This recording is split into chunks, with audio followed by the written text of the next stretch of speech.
హల్లెలూయా. మన ప్రభును రక్షకుడైన యేసుక్రీస్తు వారి పరిశుద్ధ నామమునకు ఘనత మహిమ ప్రభావం నిత్యము నిరంతరం కలుగును గాక. ఆమేన్. 86వ కీర్తనలో నుంచి 2 వచనాలు చదువుకొని దేవుని మనం స్తుతించుటకు ఆరాధించుటకు మన హృదయాన్ని సమ్మతపరుచుకుందాం. ప్రభువా, దినమెల్లా నీకు మొరపెట్టుచున్నాను, నన్ను కరుణింపము. ప్రభువా, నా ప్రాణం నీ వైపునకు ఎత్తుచున్నాను, నీ సేవకుని ప్రాణము సంతోషింపచేయము. ప్రభువా, నీవు దయాళుడు, క్షమించుటకు సిద్ధమైన మనసు గలవాడు, నీకు మొరపెట్టు వారందరి ఎడల కృపాతిశయం గలవాడు. ఆమేన్. హల్లెలూయా, హల్లెలూయా.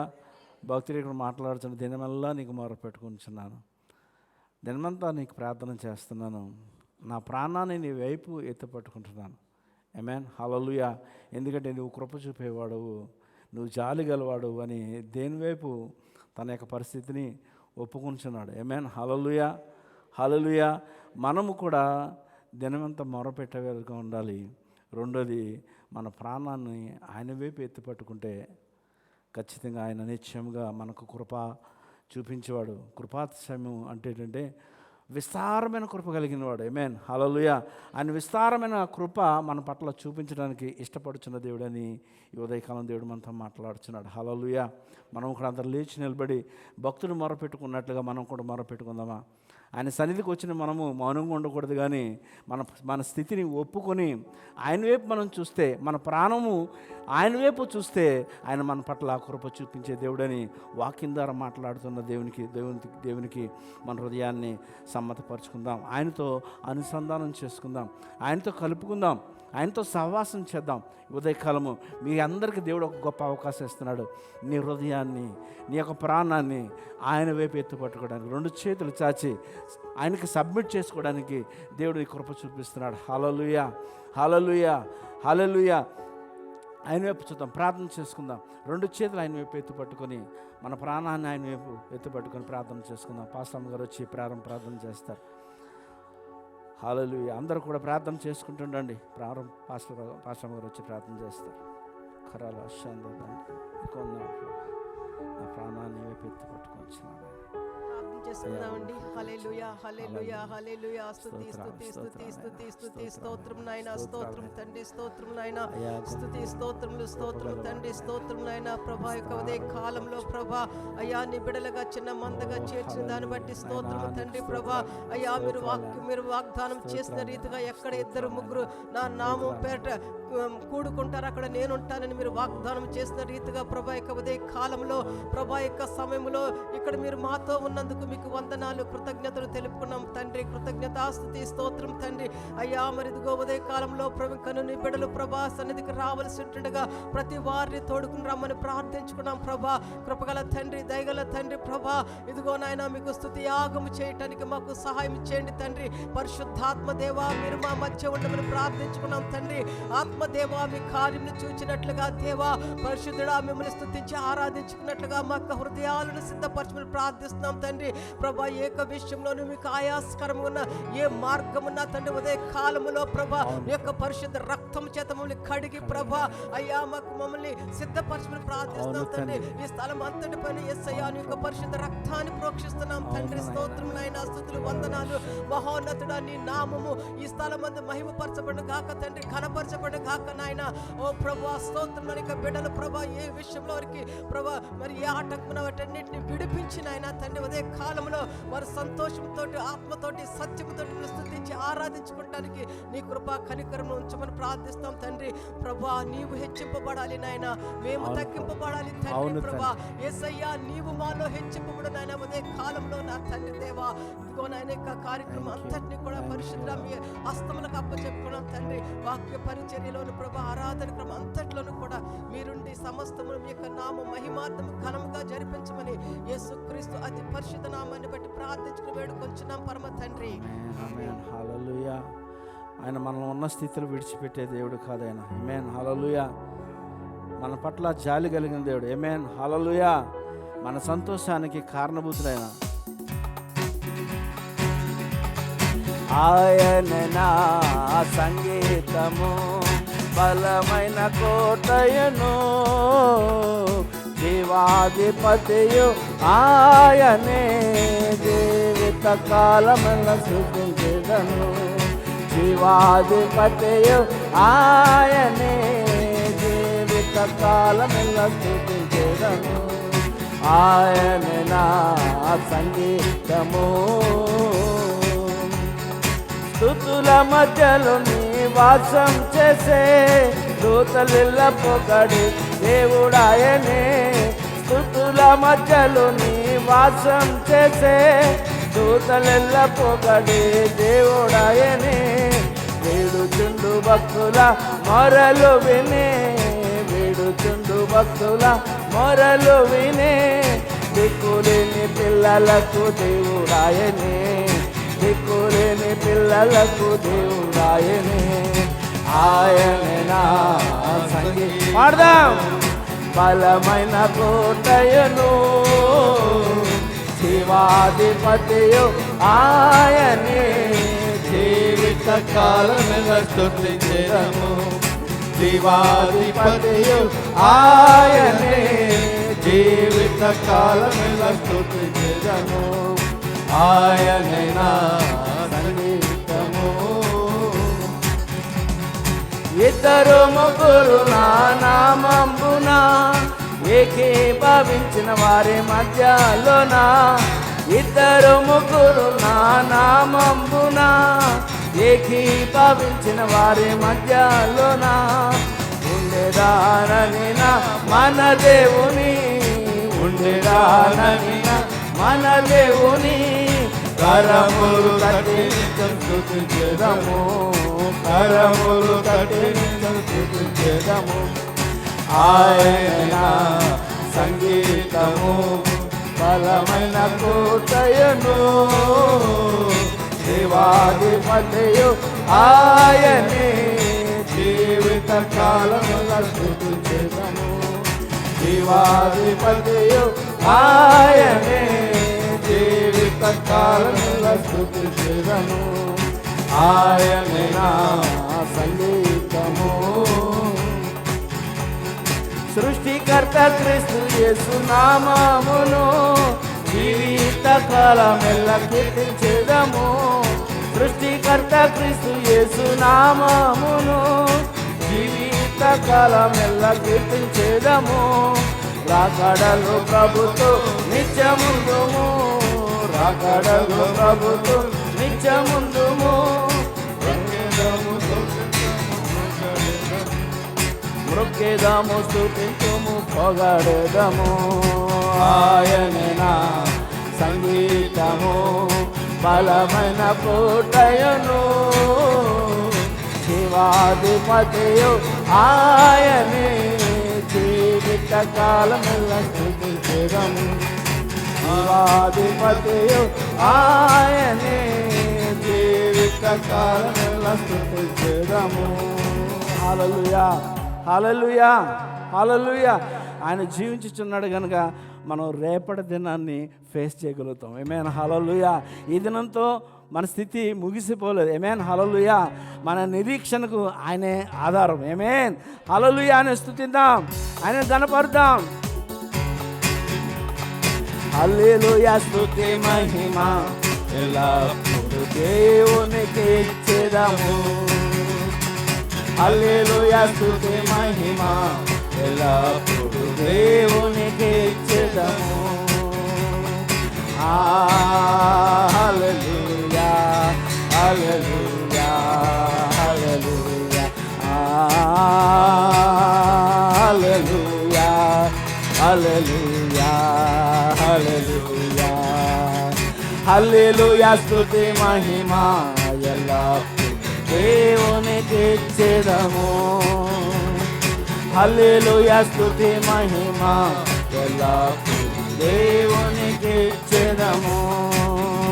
అల సైన్యములకు అధిపతి అయిన ఆ దేవుని స్తుతించేదము. పూర్ణ బలముతో సైన్యములకు అధిపతి ఆ దేవుని స్తుతించేదము. అలసంద్రములను దాటించిన ఆ యెహోవాను స్తుతించేదము. అలసంద్రములను దాటించిన ఆ యెహోవాను స్తుతించెదము. హల్లెలూయా స్తుతి మహిమ ఎల్లప్పుడు దేవునికి ఇచ్చెదము.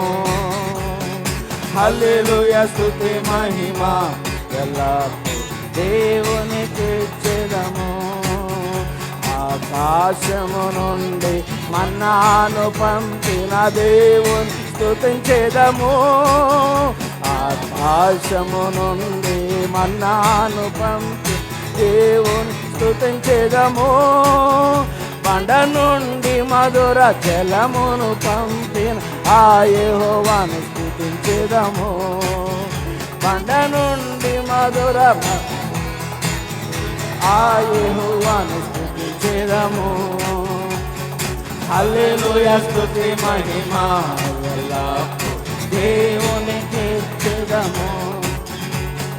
హల్లెలూయా స్తుతి మహిమ ఎల్లప్పుడు దేవునికి ఇచ్చెదము.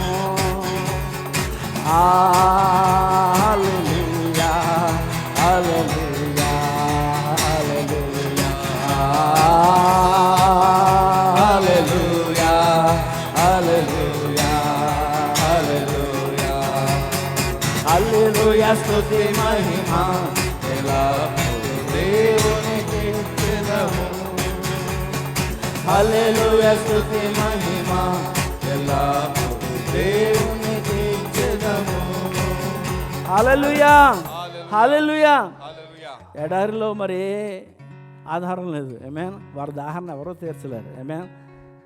కానీ బండలాంటి క్రీస్తు మనకున్నాడు. ఆమేన్. హల్లెలూయా. మన దాహాన్ని తీర్చడానికి ఏమైనా చేసే దేవుడు మనకున్నాడు. ఆమేన్. హల్లెలూయా. మన స్థితిని మార్చే దేవుడు ఉన్నాడు. ఆమేన్. మన కాపురం మనకుండగా మనం భయపడవలసిన పని లేదు. ఆయనను స్తుతిద్దాం. యెహోవా నువ్వు నా కాపురని ఒప్పుకుందాం. ఆమేన్. ఎవరు మన కాపురే? ఎవరు నీ కాపురు? ఎవరు చెప్పండి గట్టిగా బిగ్గరగా. ఆమేన్. హల్లెలూయా. యెహోవా నా కాపరి, యేసయ్యా నా ఊపిరి, నాకు లేని లేదు. లోయలలో లోతులలో యెహోవా నా కాపరి, లోయలలో లోతులలో యేసయ్యా నా ఊపిరి. యెహోవాయే యెహోవా నా కాపరి, పచ్చిక గల చోట్ల నన్ను పరుండజేయును. విశ్వాసంతో చెప్దాం. పచ్చిక గల చోట్ల నన్ను పరుండజేయును. శాంతికరమైన జలముల యొద్ద నన్ను నడిపించును. శాంతికరమైన జలముల యొద్ద నన్ను నడిపించును. లోయలలో లోతులలో యెహోవా నా కాపరి, లోయలలో లోతులలో యేసయ్యా నా ఊపిరి. యెహోవా నా కాపరి, నా శత్రువు ఎదుట నాకు భోజనము చేయు. నా శత్రువు ఎదుట నాకు భోజనము చేయు. నూనెతో నా తలంచెను, నాటిని నిండిపోలును. నూనెతో నా తలంచెను, నాటిని నిండిపోలును.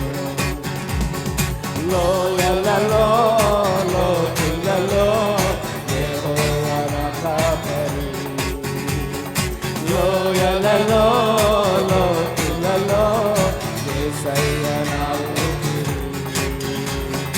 యెహోవా నా కాపరి, నీవు తోడయ్యుందువు, నన్ను ఆదరించువు. నీవు తోడయ్యుందువు, నన్ను ఆదరించువు. నీ మందిరములో కలకాలం నివాసము చేసెదను. నీ స్థిరములు కలకాలం నివాసము చేసేదను. లోయలలో లోతులలో యెహోవా నా కాపరి. లోయలలో లోతులలో యేసయ్య నా ఊపిరి.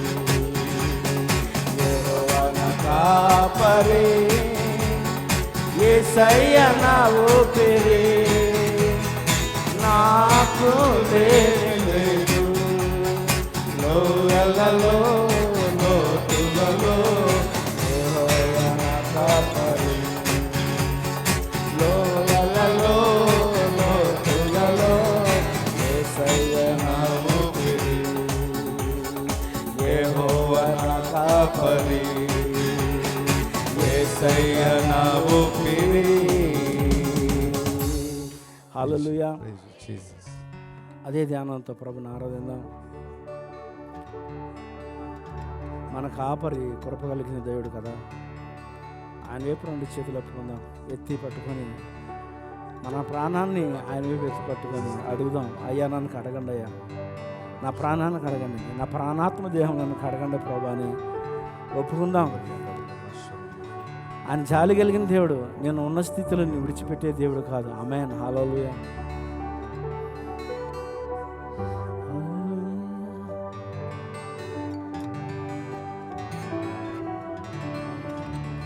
హృదయని మార్చు దేవా,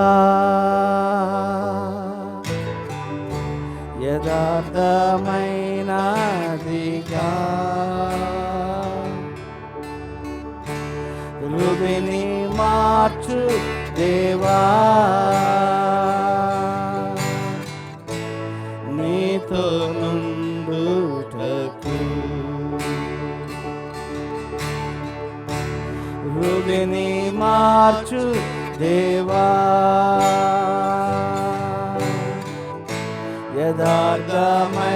యథార్థమైనదిగా హృదయని మార్చు దేవా, నీతో నుండుటకు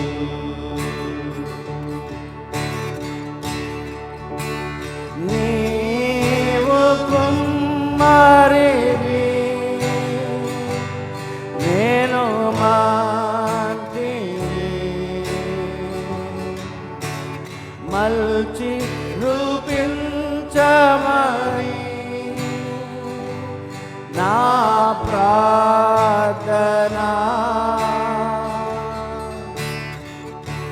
హృదయని మార్చు దేవా,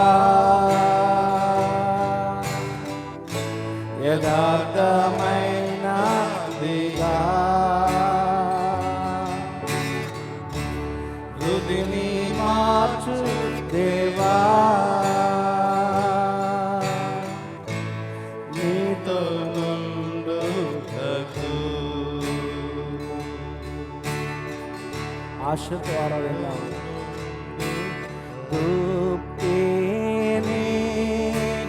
వాగు కొరకు ఆశించినట్లుగా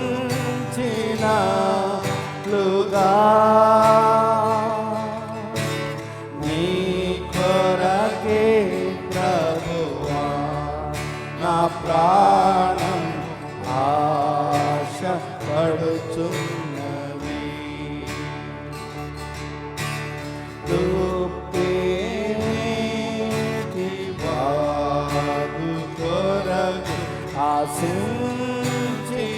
ఆశించినట్లుగా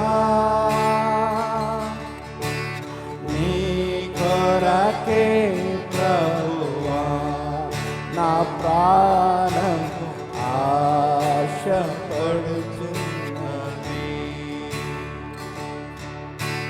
నీవే నా బలము కేడెము, నీకే నా ఆత్మన తెందు.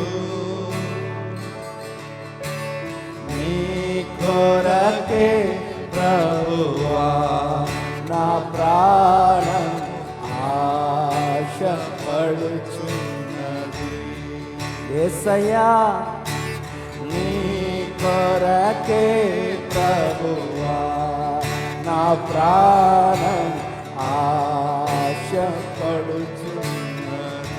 నా కాపరి నీ కొరకే ప్రభువా నా ప్రాణం ఆశపడుచున్నది.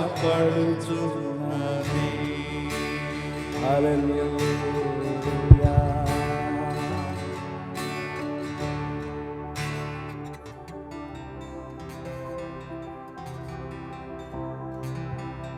గొప్ప దేవుని ఆరాధిద్దాం. రెండు చేతులు ఆయన వైపు చాచి సమర్పణతో ప్రభుని కనపడదాం. మన విమోచనను బట్టి ఆయనను కనపడదాం. మహోన్నతుడా అద్భుతాలు చేయువాడా నీ వంటి వారు ఎవరు, నీ వంటి వారే లేరు. మహోన్నతుడా అద్భుతాలు చేయువాడా నీ వంటి వారు ఎవరు, నీ వంటి వారే లేరు.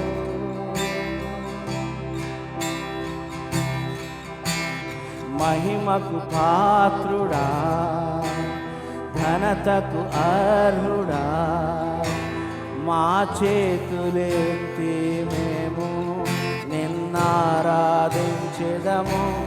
మహిమకు పాత్రుడా ఘనతకు అర్హుడా మా చేతులెత్తి మేము నిన్నారాధించెదము. మహోన్నతుడా అద్భుతాలు చేయువాడా నీ వంటి వారు ఎవరు, నీ వంటి వారు లేరు. మహోన్నతుడా అద్భుతాలు చేయువాడా నీ వంటి వారు ఎవరు, నీ వంటి వారు లేరు. హల్లెలూయా హల్లెలూయా హల్లెలూయా. నీ వంటి వారు లేరయ్యా, అద్భుతాలు చేసినవాడా కృపామయుడా జాలి గల దేవా. రెండు చేతులు ఆయన వైపు చాచి ఈ ఉదయకాలం మర్ర పెట్టుకుందాం, ఆయన కృపను పొందుకుందాం. ఓ హల్లెలూయా. తండ్రి నీ వంటి వారు లేరయ్యా యేసయ్యా. ఓ రబబా షబబబమమమా నీతో సముడు ఎవరు తండ్రి, నీలా కరుణ చూపువారు ఎవరు తండ్రి, నాకు నీవు తప్ప ఎవరు లేరయ్యా. నీకే ఈ జీవితము తండ్రి. అయ్యా నీకు వందనాలు, నీకు స్తోత్రాలు, నీకు స్తోత్రాలు అయ్యా. అయ్యా మేము చేసిన గొప్ప కార్యాలను బట్టి నీ సన్నిధిలో నిలబడలేదు, కానీ మేము ఏమీ కాని వంటి వారమని నాయనా, ఎందుకు పనికిరాని వంటి వారమని నాయనా నీ పాదాలేదా నా ప్రభా. ఇగో తండ్రి చేతులెత్తి సమర్పించుకుంటూ అడుగుతున్నామయ్యా. కృప చూపించండి అయ్యా, కృప చూపించండి. నీ బిడ్డల పట్ల కృప చూపించండి తండ్రి నాయనా. నీ కరుణ నా ప్రభ మాపై కుమ్మరించమని అడుగుతున్నాను అయ్యా. నీ ఆత్మ ద్వారా తండ్రి నాయనా మాపై నా ప్రభు నీ కృప చూపించమని అడుగుతున్నాను తండ్రి. ఈ ఉదయకాలం నా ప్రభ నీ బిడ్డలు దర్శించమని అడుగుతున్నాను తండ్రి. నూతన పరచమని అడుగుతున్నాను తండ్రి.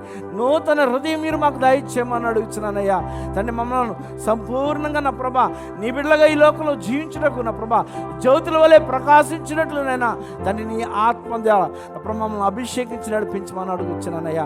అయ్యా మాకు కాదు తండ్రి, నీకే నిత్యము నిరంతరం మహిమ కలుగునట్లు నైనా మమ్మల్ని వాడుకొని నీవే మహిమ తెచ్చుకోమని సమస్త మహిమకు ఘనతకు అర్హుడైన యేసయ్య పరిశుద్ధ నామములో అడిగి వేడుకొనుచున్నాం పరమ తండ్రి. ఆమేన్. అందరు గట్టిగా చప్పట్లు కొట్టి ప్రభు నాను కనపడదాం. హల్లెలూయా. పాస్టర్ గారిని చప్పట్లతో ఆహ్వానించుకుందాం.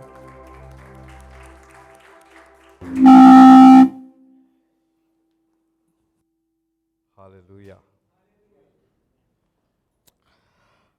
మీకందరికీ యేసుక్రీస్తు నామములో శుభములు తెలియజేస్తున్నాను. దేవుడు తన మా కృప చేత మనల్ని అందరినీ కూడా గత వారమంతా కాచి కాపాడి మరొకసారి ఆయన సంద చేసినందుకు మహిమ ఘనత ప్రభావం ఆయనకే కలుగును గాక. ఆమేన్. ఉదయకాలంలో మరొకసారి మన ప్రభు తట్టు చూద్దాము వాక్యము కొరకు. హల్లెలూయా. దేవుని చిత్తమైతే వచ్చే వారము మనకి సెలవులు ఉంటాయి. 18వ తారీఖున అది మంగళవారం సెలవు ఉంటుంది. మనకి ప్రత్యేకమైన కూడిక అల్నాదా ఏరియాలో ఏర్పాటు చేయడం జరిగింది. ప్రత్యేకంగా పరిశుద్ధాత్మలో మనము పరిశుద్ధాత్మలో బాప్తిస్మం పొందుటకు, ఆయన ఆత్మచేత నింపబడి ఆత్మ బలంతో జీవించుటకు, నేను పరిశుద్ధాత్మను గురించి మీకు అనేక విషయాలు చెప్పడమే కాదు, పరిశుద్ధాత్మ ఎంత అవసరం చెప్పడం జరుగుతూ వచ్చింది. ఇంకా కొన్ని విషయాలు చెప్తూనే ఉంటాను. మీరు ప్రతిదినం కూడా అయితే మనకు లూకాసు వార్తలు ఉంటుంది 11:13లో. అక్కడ అడుగుడి అనే మాట గురించి వస్తుంది. అక్కడ అంటాడు, మీరు మీ పరలోకపు తండ్రిని పరిశుద్ధాత్మను అడిగిన ఎడల ఎందుకు ఇవ్వడు అంటే అడుగుతూ ఉండాలి. మనం కోరుకునేవి అన్నీ కూడా అనేక విషయాలు అడుగుతాం. మనం దేవుని దగ్గరగా చాలాసార్లు అడగటం చూసినప్పుడు మన యొక్క అవసరాలు ఎక్కువ చెప్పుకుంటాం. అవసరాలు అంటే మనకు అన్నీ ఎప్పుడు కూడా మనకు డబ్బులు కావాలి. ముందు మా ప్రార్థన ఎప్పుడు ఆ డబ్బులు కావాలి, ఆ సమస్య ఉంది, సమస్యలు డబ్బులు ఆరోగ్యం రెండు. ఎక్కువ మంది క్రైస్తవులు అడిగేది డబ్బులు ఆరోగ్యం అంతే. తర్వాత మూడోది పిల్లలు ఉన్నవారు పిల్లల చదువులు బాగా ఉండాలి, అంతే కదా. ఎందుకంటే ఆయన ఎక్కువ అడుగుతున్నారు మీరు. అదే కాకుండా దేవుని సన్నిధికి ఇవ్వాల్సిన ప్రాధాన్యత ఇవ్వలేకపోతున్నాం. ఇప్పుడు ఒక వారం ఈ చర్చ్ ఫుల్ అయిపోతుంది, ఇంకో వారం చూసి ఇవాళ చూడండి పల్సగా ఉంది. మరి మనుష్యులు ఏమనుకుంటారు, అసలు వాళ్ళ హృదయంలో దేవుని గురించి ఏమనుకుంటారు? మరి వాళ్ళు మాట్లాడితే మీరే వింటున్నారు, వచ్చిన వాళ్ళు మీరు వింటున్నారు. ఈరోజు మీరు కూడా ఎప్పుడు ఇలా మానేస్తుంటారేమో తెలియదు. అయితే దేవుడు ప్రాముఖ్యమా కాదా మన జీవితంలో? దేవుడు ప్రాముఖ్యం కాకపోతే ఇంకేదో ప్రాముఖ్యం. దేవుని తప్పించి ఏది ప్రాముఖ్యమైనా అది విగ్రహారాధన. అర్థమైందా మీకు? మీరు విగ్రహార్థికులు అండి కాదని మేము క్రైస్తవులని చెప్పొచ్చు. దేవుడిని కంటే దేనినైనా ఎక్కువగా ప్రేమించిన, ఇష్టపడిన, ఆశపడిన అది విగ్రహారాధన. అది ఏమైనా కావచ్చు, నిద్ర కావచ్చు, ఆహారం కావచ్చు, లేకపోతే ఉద్యోగం కావచ్చు. అంటే ఉద్యోగం మానేయమని చెప్పట్లేదు. అయితే ఎక్కడైనా సరే నాకు ఉద్యోగం కంటే దేవుడు ముఖ్యం అనుకున్నవాడు ఏం చేస్తారంటే, ఒకవేళ ఆ రోజు సెలవు పెడితే కొంచెం జీతం కట్టేమైనా పర్వాలేదని దేవుని సన్నిధికి వెళ్తాననుకొని వచ్చేవాళ్ళు ఉన్నారు. అస్సలు ఏమైనా సరే చర్చ్ ఉన్న రోజున పని వచ్చిందని ముందు పని. మాకు అడవిపదిర మా తెలంగాణలో ఉన్నటువంటి సంఘంలో వాళ్ళు కొంతమంది పొలాలు ఉంటాయి. ప్రతి పొలాల సమయం వచ్చినప్పుడు వాళ్ళు కొంతమంది రారు చర్చికి, ఎందుకంటే ఆ రోజు పొద్దున్న పనికి వెళ్ళిపోతారనమాట. వాళ్ళు చెప్తాను, వాళ్ళ సొంత పనులు, ఎవరు వాళ్ళకు జీతం అనడం కాదు అది. అయితే పొలం అండి, పొలం పని చేసుకోవాల్సి వచ్చింది అని చెప్తారు. అక్కడ ఏంటంటే దేవుడు ఏర్పాటు చేశాడు ఏంటంటే 6 దినములు పనిచేసి 7వ దినము విశ్రాంతి అని మీకోసం చెప్పాడు. నాకు ఇచ్చేయమని కూడా చెప్పట్లేదు, మీరు రెస్ట్ తీసుకోండి, నాలో రెస్ట్ తీసుకోండి. అది కూడా మనుషులకి ఇష్టము లేదు. హల్లెలూయా. ఈరోజు నేను వేరే విధంగా వాక్యం చెప్తాను. మన బైబిల్లో మీకు అందరికీ తెలిసిన కథ చెప్తాను.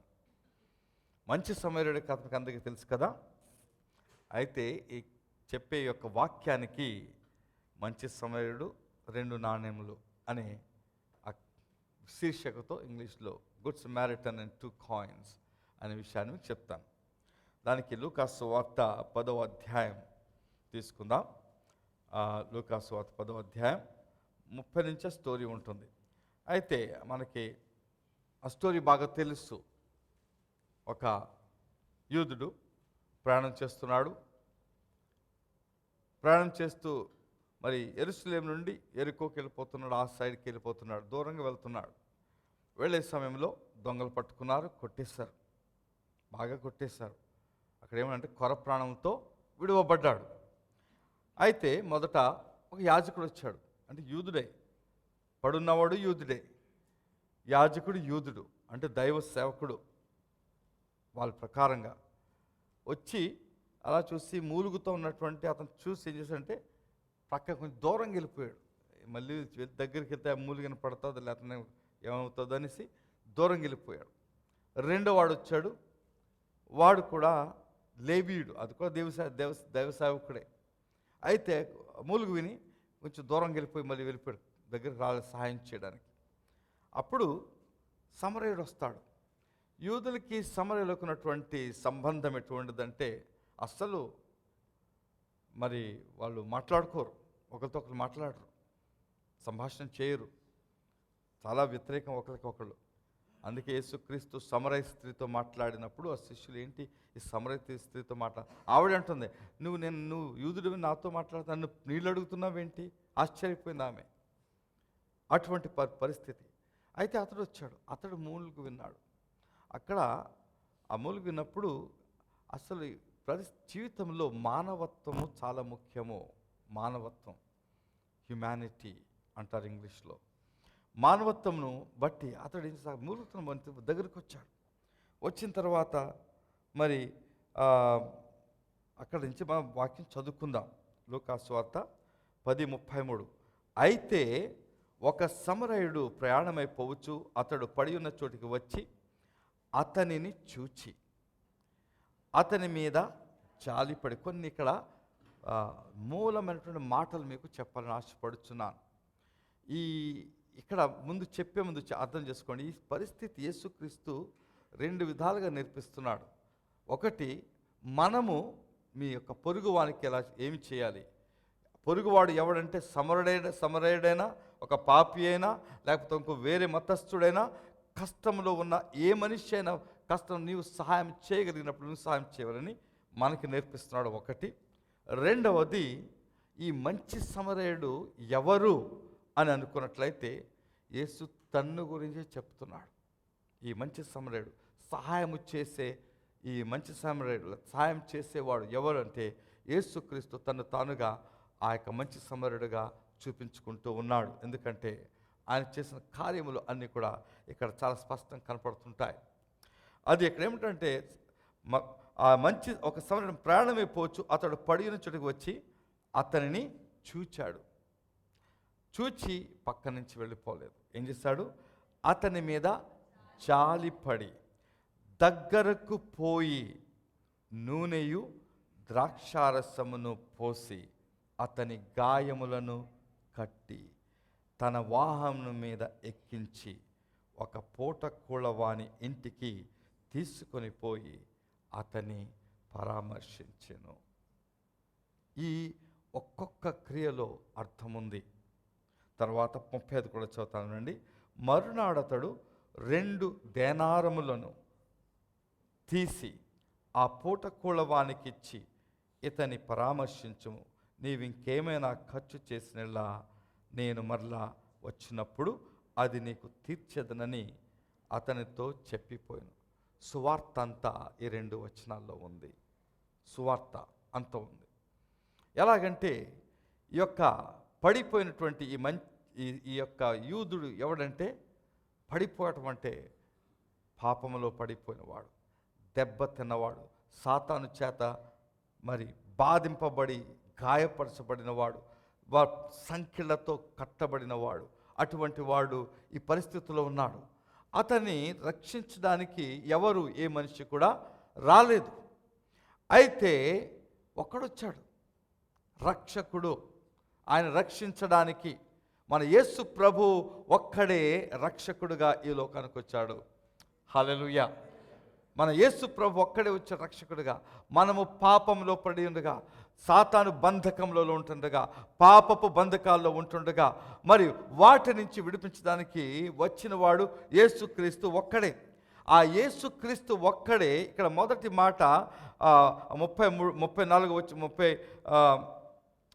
వచనం ఏంటంటే, అతని మీద జాలిపడి మన యొక్క పరిస్థితిని చూచి యేసుక్రీస్తు చూడకుండా వెళ్ళిపోలేదు, కళ్ళు మూసుకొని వెళ్ళిపోలేదు. వీళ్ళు ఇండియా వాళ్ళు మనకొద్దు అనలేదు, వీళ్ళు మాల వాళ్ళు నాకొద్దు అనలేదు, లేకపోతే వాళ్ళకి మనకు సంబంధించిన యూదులను చూసుకుంటానులే అని అనుకోలేదు. అతను నిన్ను నన్ను చూస్తాడు. మన యొక్క రక్షణ ఒకసారి గుర్తు చేసుకున్నప్పుడు మనకు ఆశ్చర్యం కలగాలి. ఎందుకంటే యేసుక్రీస్తు వచ్చినటువంటి ఊరు మరి మన దేశానికి ఒక 4000-5000 కిలోమీటర్ల దూరంలో ఉంది. అంత దూరంలో ఉన్నా సరే అక్కడ వచ్చిన రక్షణ, ఆ సువార్త నీవు ఉన్నటువంటి మారుమూల గ్రామములోకి వచ్చి నీకు వినబడటం, నీకు వినబడి నువ్వు ఆయన అంగీకరించడం, ఆయన అంగీకరించిన తర్వాత ఆయనను అంగీకరించటం, ఆయనతో నీవు ఏకమవటం, ఆయన కుమారుడు అవటము. ఎందరైతే ఆయన అంగీకరించిరో వారందరికీ దేవుని కుమారులగుటకు అధికారం ఇచ్చిన వాక్యము. మరి ఆ కుమారుడునయ్యాను, ఆ కుమార్తెను అయ్యాను అనే ఆ యొక్క సంతోషము నీ హృదయం లోపల ఉంది. కాన్ఫిడెన్స్, మీ యొక్క నమ్మకము, లేకపోతే మీ యొక్క కాన్ఫిడెన్స్, దృఢమైన విశ్వాసము మీలో. విశ్వాసము కాకుండా నీకు తెలుస్తుంది, నాకు దేవుడున్నాడు, నాకు రక్షకుడున్నాడు, నా పాపములు కడగబడ్డాయి, నేను ఇప్పుడు పాపిని కాదు అని నీకు తెలుస్తుంది. ఎందుకంటే అనుభవం నువ్వు అనుభవిస్తున్నావు కాబట్టి. అయితే అది నీకు ఎలాగొచ్చింది? అతడు నీవున్న పరిస్థితిలో నిన్ను చూచి జాలిపడి నీ యొద్దకు తన రక్షణ సువార్తను పంపించాడు. హల్లెలూయా. రక్షించుకున్నాడు. అది మొదటి మాట. మొదటి మాట ఏంటది? జాలిపడ్డాడు. దానికి రోమీలకు రాసిన పత్రిక 5:8 ఒక మాట కనబడుతుంది. ఎవరు తీసుకోదు, త్వరగా చదివేస్తాను. అయితే దేవుడు మన ఎడల తన ప్రేమను వెల్లడిపరచుచున్నాడు. మనకు యోహాను 3:16 అందరికీ తెలుసు. దేవుడు లోకం ఎంతో ప్రేమించిన మాట మనకు తెలుసు. ఆయన ప్రేమను వెల్లడిపరుస్తున్నాడు. ప్రేమను ఎలా వెల్లడిపరుస్తున్నాడు? ఎట్లనగా మనమింకను పాపులమై ఉండగానే క్రీస్తు మన కొరకు చనిపోయాడు. బాగున్నప్పుడు కాదు, ఆయన ఆరాధిస్తామని కాదు, మన పాపులమై ఎరగకుండా దూరంగా ఉన్నప్పుడు ఆయన మనకు చనిపోయి, అంటే మన కొరకు జాలిపడి చనిపోయాడు. రెండో విషయంలోకి వెళ్ళిపోదాం. గాయములు కట్టి. నేను ఈ తెలుగులో ఇంగ్లీష్లో వేరుగా ఉండటం, గాయములు అనేది తర్వాత వస్తుంది. అయితే గాయములు కట్టాడు. ఇక్కడ తెలుగులో గాయములు తర్వాత వస్తుంది. అయితే గాయములు కట్టుట, ఈ గాయములు కట్టుట అనే మాట వచ్చేటప్పటికి మనము పాపము అనే రోగముతో పడి ఉన్నాం, పాపం అనే దెబ్బలతో పడి ఉన్నాం, సంఖ్యల చేత కట్టబడేటువంటి దెబ్బలతో పడి ఉన్నాం. సాతాను మనను మరి తన యొక్క సంఖ్యలలో బంధకంలో ఉంచి గాయములతో రోగంతో పడవేస్తున్న పరిస్థితి. అయితే మనకు వాక్యం చెప్తుంది, యెషయా 53:4 చెప్తుంది, నిశ్చయముగా అతడు మన రోగములను భరించెను, మన వ్యసనములను వహించెను, ఆయనను. తర్వాత కిందకి వెళ్ళినట్లయితే 5వ వచనం, మన క్రయములను బట్టి అతడు గాయపరచబడెను, మన దోషములను బట్టి నలుగగొట్టబడెను, మన సమాధానార్థమైన శిక్ష అతని మీద పడెను, అతడు పొందిన దెబ్బల చేత మనకు స్వస్థ, మన గాయములు కట్టాడు. హల్లెలూయా. మన ఉన్న పరిస్థితి నుంచి, పాప భారము నుంచి, పాప గాయముల నుంచి, పాపం పెట్టిన సంఖ్యల నుంచి ఆయన విడిచిపెట్టి వచ్చి మనను కట్టాడు ఆయన. అది రెండో విషయం.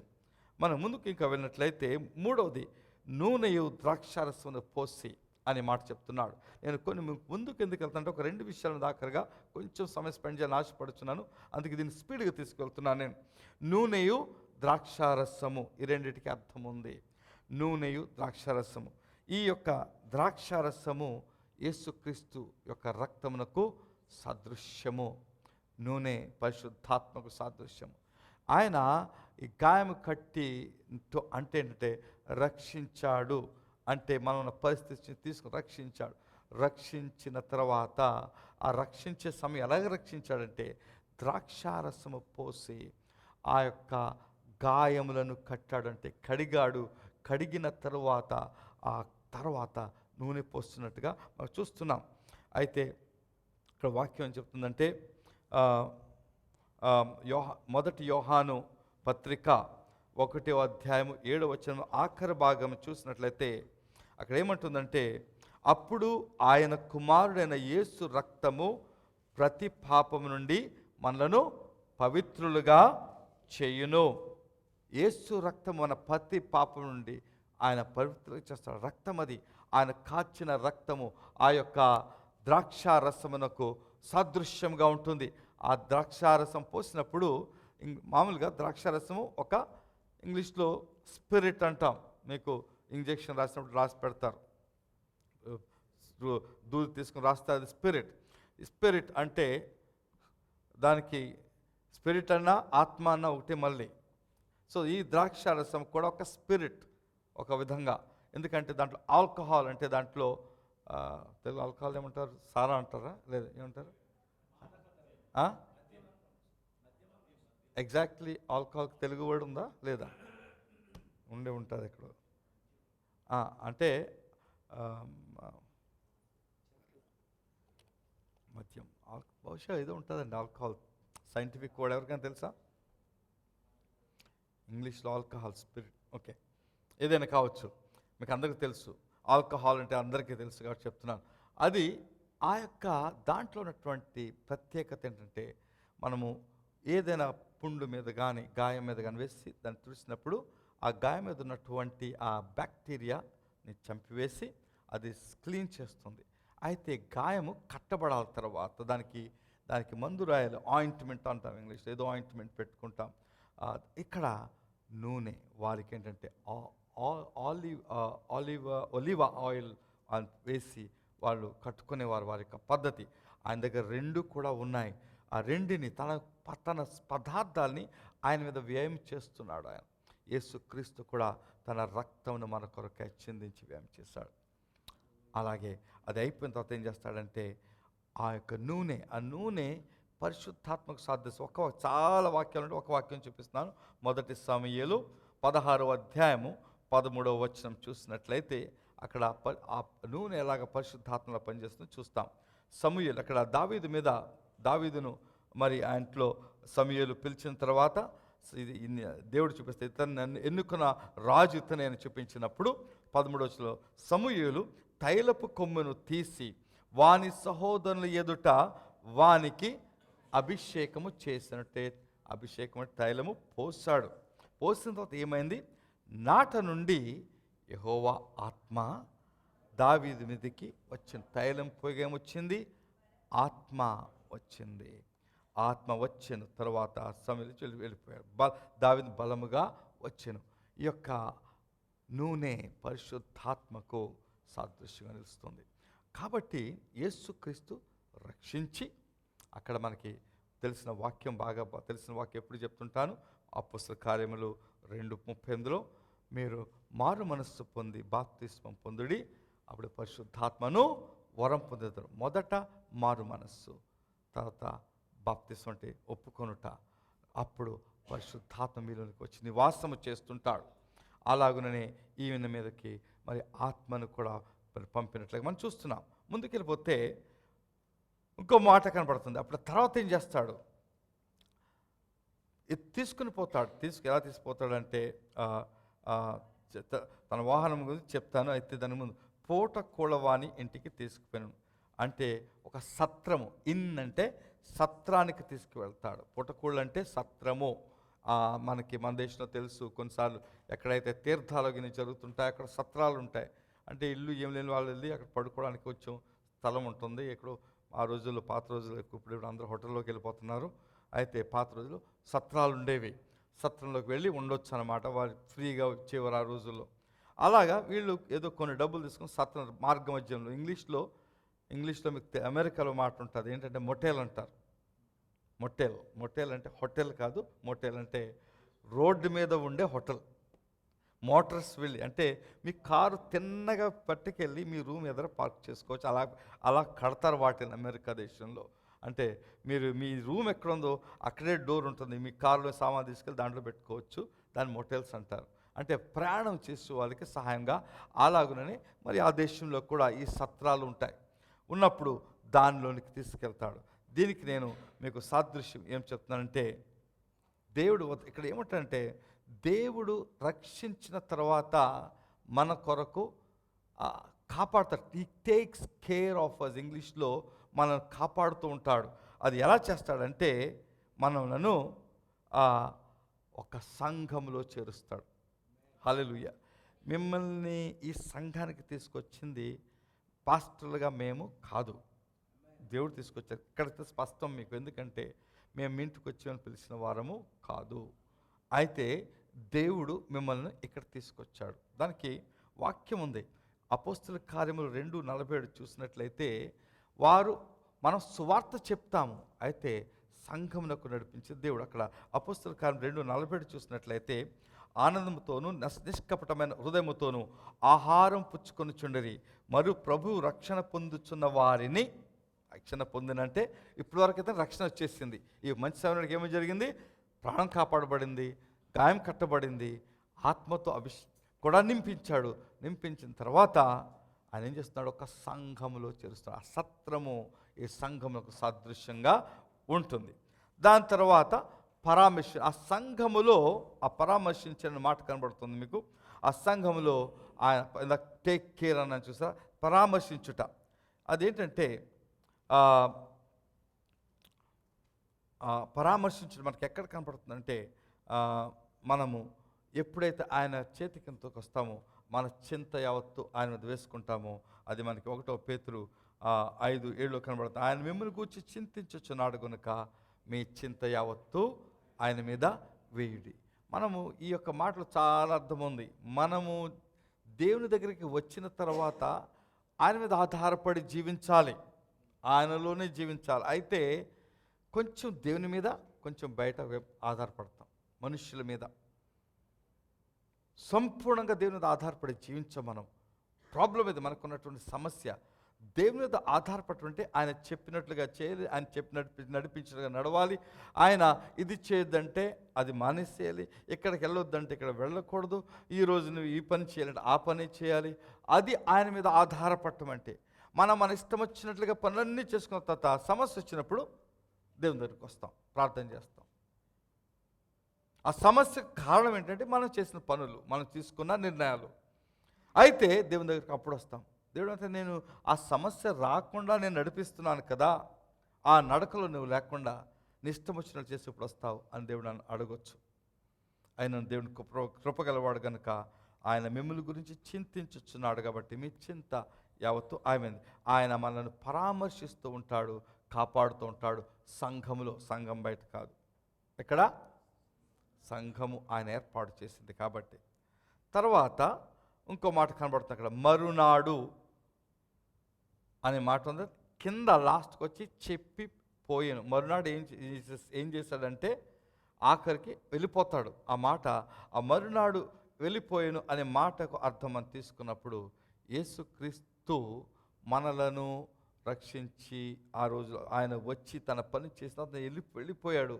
ఆయన ఆరోహణమైపోయి పరలోకానికి వెళ్ళిపోయాడు అనే మాటను మనం అక్కడ తీసుకుంటాం. అపోస్తలుల కార్యాలు 1:9 మనకు చాలా స్పష్టంగా కనబడుతుంది. ఈ మాటలు చెప్పి, ఏ మాటలు మనం తర్వాత చూసుకుందాం. ఈ మాటలు అక్కడ చాలా ప్రత్యేకమైన మాటలు ఆయన ఆరోహణం అయ్యే ముందు ఆయన చెప్పాడు అక్కడ ఉన్న కూడి ఉన్న వాళ్ళందరికీ కూడా. దాంట్లో ముఖ్యమైన మాట మనకందరికీ తెలుసు, మీరు యెరూషలేములో వేచి యుండుడి అని చెప్పాడు. అక్కడ ప్రాముఖ్యమైన పని జరుగుతుంది కాబట్టి వేచి యుండుడి చెప్పిన తర్వాత చూచుండగా ఆయన ఆరోహణమాయను. అప్పుడు వారి కన్నులకు కనబడకుండా మేఘము ఆయనను కొనిపోయాను.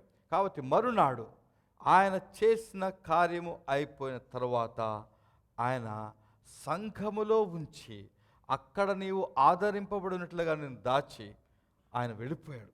అయితే వెళ్ళిపోతూ కొన్ని పనులు చేస్తాడు. అక్కడ 7వ మాట ఏం కనబడుతుంది, 2 దేనారములు తీసి ఇస్తాడు. అయితే ఈ 2 దేనారముల తర్వాత చెప్తాను. మరునాడు 2 దేనారములు అనే మాట అక్కడ కనబడుతుంది. అది 35వ ఒకసారి పని చేద్దాం. 35వ వచనం ఒకసారి చదువుకుందాం మళ్ళీ మనం, ఎందుకంటే చాలా కట్ అయిపోయింది కదా మొదటి నుంచి. మరునాడు 2 దేనారములు తీసి ఆ పూట కూలవానికి ఇచ్చి అతని పరామర్శించుము, నీవింకేమైనా ఖర్చు చేసినలా నేను మరలా వచ్చినప్పుడు అది నీకు తీర్చేదనని అతనితో చెప్పెను. 2 దేనారాలు తీసి పూట కూలవాడు అతనికి ఇచ్చాడు. సో పూట కూలవాడు ఎవరు అని ఈ మాటను చూసుకుందాం. ఆయన పరామర్శించడానికి ఉంచాడు. ఈ పూటకులవాడు ఎవడంటే దేవుడు మిమ్మల్ని పెట్టినటువంటి కాపరి. హల్లెలూయా. ఆ కాపరికి 2 నాణ్యాలు ఇచ్చాడు. ఆ నాణ్యాలు ఏంటో మీకు చెప్తాను, ముందుకెళ్ళినాక నేను చెప్తాను. అయితే మనకు చాలా స్పష్టము. ఇక్కడ ఏం చెప్తానంటే యోహాను సువార్త 21:17 చూసినప్పుడు అక్కడ పేతురుతో మాట్లాడుతున్నాడు. యోహాను కుమారుడైన సీమోను నీవు నన్ను ప్రేమించుచున్నావా అని అతను అడిగిన. నన్ను ప్రేమించుచున్నావా అని 3వసారి తను అడిగినందుకు పేతురు వ్యసనపడి, ప్రభువా, నీవు సమస్తం ఎరిగిన వాడు, నిన్ను నేను ప్రేమించున్నానని నీవే ఎరుగుదని చెప్పాను. అప్పుడు దాని కింద ఏమంటాడంటే దాని కింద ఉన్న మాట నేను మిస్ అయిపోయాను ఇక్కడ రాసుకోవటం. 17 యోహాను సువార్త 21:17 తన లాస్ట్ మాట ఏమంటాడు? 18 ఉంటుంది ఇప్పుడు. యేసు నా గొర్రెలను మేపుము అని ఒక రెస్పాన్సిబిలిటీ, ఒక బాధ్యతను పేతురుకు అప్పగించాడు. ఎందుకంటే అప్పటి వరకు శిష్యులందరినీ నడిపించిన వాడు యేసుక్రీస్తు. అక్కడ యోహాను సువార్త 14 అంటాడు, నేను మిమ్మల్ని అనాథులుగా విడువను. అయితే అనాథులు విడకుండా ఏం చేస్తాడంటే కాపర్లను పెట్టాడు. ఆ కాపర్లకు 2 దేనారముల కాసులు ఇచ్చాడని మనం చూసుకుంటాం. ఇప్పుడు మనం ముందుకు వెళ్ళినప్పుడు దాని తర్వాత ఇంకో మాట అంటాడు ఆఖరిగా, నీవింకేమైనా ఖర్చు చేసిన ఎడలా అంటాడు. ఇప్పుడు ఆయన పరామర్శించాడు, ఆయన అన్ని చూశాడు, రాత్రంతా ఉన్నాడు. కాపాడిన తర్వాత వెళ్ళిపోతూ 2 దేనారాలు ఇచ్చేసి కావలసినంత ఇచ్చేసిన తర్వాత నువ్వు ఇంకా ఏమైనా ఖర్చు పెడితే ఇస్తాను. దాని అర్థం ఏంటంటే కాపరి చేసే పని ఆయన ఇచ్చిన దేనారాలను వాడాలి. దాంతో తన దగ్గర నుంచి ఆయన స్పెండ్ చేసేది ఏంటంటే సంఘం గురించి ప్రార్థన చేస్తుండడం. మీకు అందరికీ తెలుసో తెలియదో సంఘం గురించి మేము ప్రార్థన చేస్తుంటాం. నాకు ఇక్కడ మీ అందరి పేర్లు గుర్తుండవు, అయితే మిమ్మల్ని జనరల్గా చేస్తుంటాను. ముందు రోజు ఇంగ్లీష్ సంఘంలో నాకు అలవాటు ఉండేది, ముందు నుంచి వాళ్ళు చాలా కొంచెం తక్కువగా ఉండేవారు, పేర్లు తెలుసు. ఇప్పుడు కొంతమంది ఎక్కువ వచ్చేసి కొంతమంది పేర్లు గుర్తు రావడం లేదు. అయితే అవసరం ఉన్న ప్రతి అవసరం కూడా నేను అలాగే పాస్టర్ కలిసి ప్రార్థనలు చేస్తాను. ప్రతి అవసరం కూడా ఇక్కడ కూడా మీలో ఉన్న కొన్ని అవసరాలు జనరల్గా తెలిసిన అవసరాలు చేస్తాం. మరి సహోదరి మాలతి గారు ఎక్కువగా ప్రార్థన చేస్తుంటారు, మీకు తెలుసు.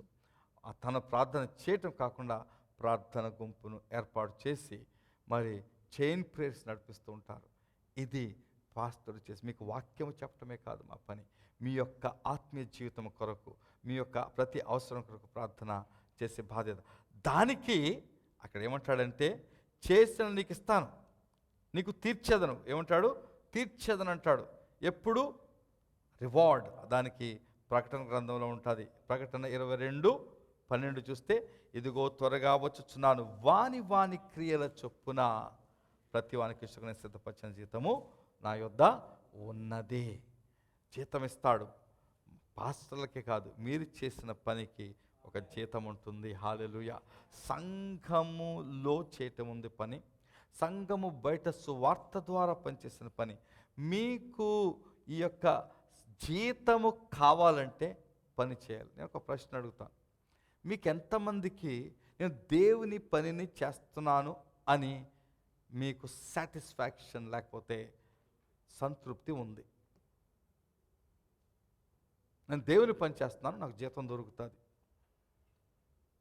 లేకపోతే జీతం ఇచ్చే సమయంలో వస్తే లైన్గా జీతాలు ఆ రోజుల్లో కొద్ది, ఇప్పుడు కూడా చాలా చోట్ల లేబరర్స్ వచ్చినప్పుడు లైన్గా వచ్చి నిలబడతాడు. అక్కడ ఒక టేబుల్ మీద కూర్చొని జీతం ఇస్తూ ఉంటాడు.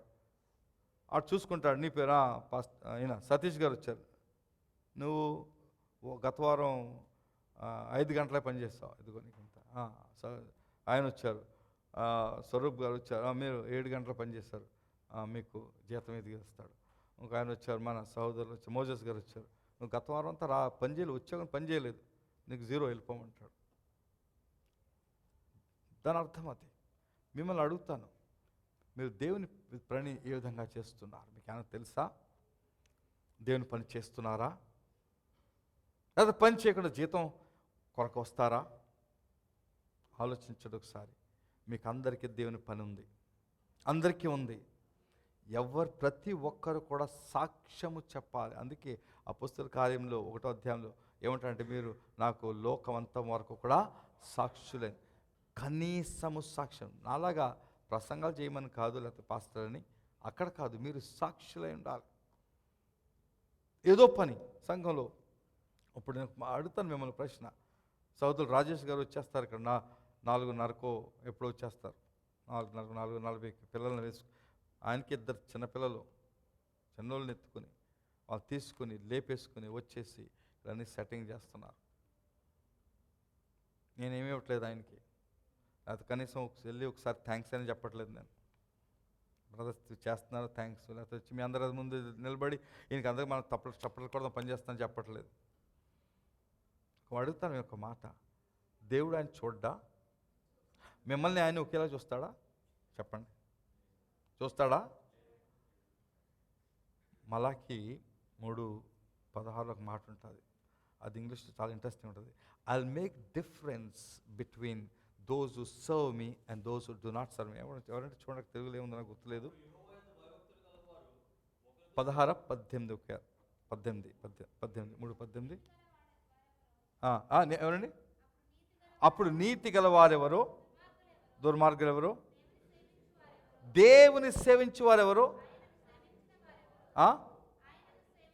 సేవించిన వారెవరు? నేను ఇంగ్లీష్ ఇంగ్లీష్లో ఏమంటాడంటే చూద్దాం, ఇంగ్లీష్ చూద్దాం. Then shall ye return and discern between the righteous and the wicked, between him that serveth God and him that serveth him not. దేవుని సేవించేవాడికి సేవించిన వాడికి తేడా చేస్తాడంట దేవుడు. ఆలోచించాలి. ఈ మాటలు ఊరికినే రాయబడలేదు, ఈ మాటల్లో అర్థం ఉంది. నువ్వు సేవించేవాడు దేవుడు నీకు తప్పకుండా జీతం ఇస్తాడు. హల్లెలూయా. మేమందరం ఎగ్జాంపుల్గా ఉన్నాము ఇక్కడ. నేనున్నాను, పాస్టర్ సతీష్ గారు ఉన్నా, నాకు తెలుసు. అందరి పేర్లు చెప్పను, తెలిసిన పేర్లు ఉన్నా నేను చెప్పను. మీకు ఎగ్జాంపుల్ ఏంటంటే, దేవుడు తప్పకుండా మేము చేసిన పనికి ఈ లోకంలో దీవించి ఆస్వాదించాడు, వచ్చే లోకంలో మళ్ళీ దీవిస్తాడు. అది వేరు. ఈ లోకంలోనే మొదట మనం దీవిస్తాడు. దీవించిన తర్వాత ఉన్నారు చాలామంది ఉన్నారు ఇక్కడ. కొంతమంది పనిచేసే వాళ్ళు, ఆయన రాజేష్ పేరు ఒక్కరి పేరు చెప్పానంటే మిగతా వాళ్ళు లేరని అర్థం కాదు. మీకు ఎగ్జాంపుల్ చాలా స్పష్టంగా చెప్పడం చెప్పాను. చాలామంది కొంతమంది పనిచేసే వాళ్ళు ఉన్నారు, కొంతమంది బయట పనిచేసే వాళ్ళు ఉన్నారు. బయట అంటే కొంతమంది ఈ యొక్క సంఘానికి మీరు రాగడానికి మీకు బస్సు ఆర్గనైజ్ చేస్తారు. బ్రదర్ ఉన్నారు, ప్రశాంత్ ఉన్నారు. ప్రశాంత్ ఆయన ఆర్గనైజ్ చేసి ఆయన చాలా చేసే పని ఆతృతతో ఎవరో దుబాయ్లో ఎక్కడ ఉన్నారని ఆయన షార్జా నుంచి వెళ్ళి దుబాయ్లో వాళ్ళు తన కారులో ఎంతమంది వస్తే అంతమందిని ఆయన పెట్టుకుని తీసుకుని వస్తుంటాడు. దేవుడు తేడా చేయడా? పనిచేసే వాళ్ళకి చేస్తాడు తప్పకుండా. హల్లెలూయా. ఇప్పుడు వస్తాము ఈ మాటకు. 2 కాయిన్స్ ఇచ్చాడు ఆ యొక్క పూటకొలవానికి. ఈ 2 కాయిన్స్ ఏంటంటే, ఒక దేనారము దేవుని వాక్యము, ఒక దేనారము దేవుని వాక్యము, 2వ దేనారము దేవుని ఆత్మ. రక్షణతో పాటు ఈ 2 లేకుండా రక్షణలో కొనసాగుట అసాధ్యం. ఆయన ఇచ్చాడు, దాన్ని వాడాలి.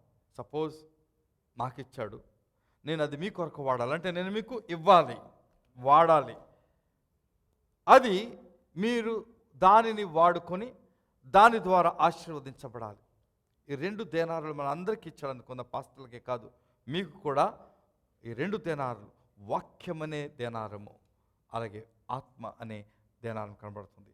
ఇప్పుడు వాక్యము యొక్క ప్రాముఖ్యత చూసినప్పుడు యేసుక్రీస్తు చెప్పిన మాట మత్తయి సువార్త 4వ అధ్యాయము 4వ వచనము. అందుకు ఆయన, మనుష్యుడు రొట్టె వలన మాత్రము కాదు గాని దేవుని నోట నుండి వచ్చు ప్రతి మాట, ఎవ్రీ వర్డ్, ప్రతి మాట వలన జీవించునని రాయబడి ఉంది. మన జీవితానికే ఆధారం ఏంటంటే దీని వాక్యం. మనం జీవించడానికి ప్రతి దినానికి వాక్యం. అయితే నేను ప్రశ్న వేస్తాను, మీరు ఒకరోజు బ్రేక్ఫాస్ట్ చేయలేదు, లేకపోతే బ్రేక్ఫాస్ట్ లంచ్ చేయలేదు, డిన్నర్ వచ్చేటప్పటికి ఇంకా ఆకలేసిపోతుంది మీకు. పర్వాలేదు ఉండిపోతాను, గాలి తింటా ఉండిపోతానంటే మీరు ఉండలేరు. ఉపవాసం చేస్తానని నిర్ణయం తీసుకున్నవారు తప్పించి. అంటే ఆహారం లేకుండా మనుషుడు జీవించలేరు. ఇక్కడ ఏం చెప్తున్నాడంటే వాక్యం లేకుండా మనుషుడు జీవించలేడు. మరి మిమ్మల్ని ప్రశ్నించుకోండి, ప్రతి దినము వాక్యము మీద మీ యొక్క సమయాన్ని మీరు గడుపుతున్నారా? వాక్యము తింటున్నారా? అంటే దాన్ని ప్రొద్దున బ్రేక్ఫాస్ట్ తీసుకుంటున్నారు, వాక్యం అనే బ్రేక్ఫాస్ట్ తీసుకుంటున్నారు, వాక్యం అనే లంచ్ తీసుకుంటున్నారు, వాక్యం అనే డిన్నర్ తీసుకుంటున్నారా? ఎలాగ మీరు వాక్యాన్ని ట్రీట్ చేస్తున్నారు? మీరు చేయకుండా నేను నా ఆత్మ పురుషుడు స్వస్థత కలిగి ఆరోగ్యంగా ఉంటాడని ఎలా నమ్ముతారు? ఇష్టం.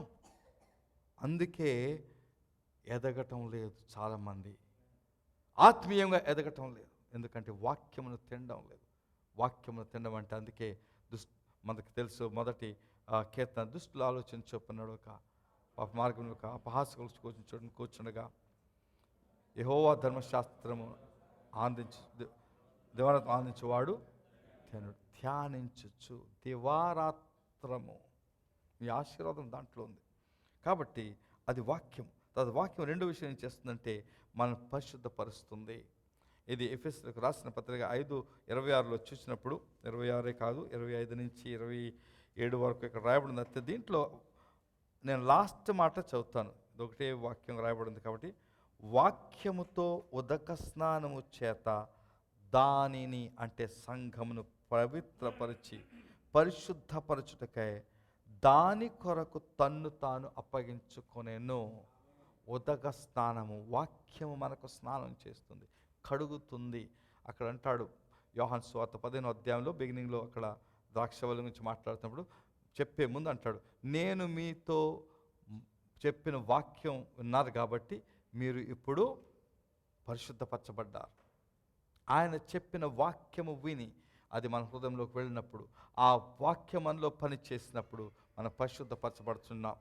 వాక్యం వినినప్పుడు పరిశుద్ధపరచబడుతుంటాం. మీరు చదివి ధ్యానించినప్పుడు మీరు స్వస్థపరచబడుతూ ఉంటారు.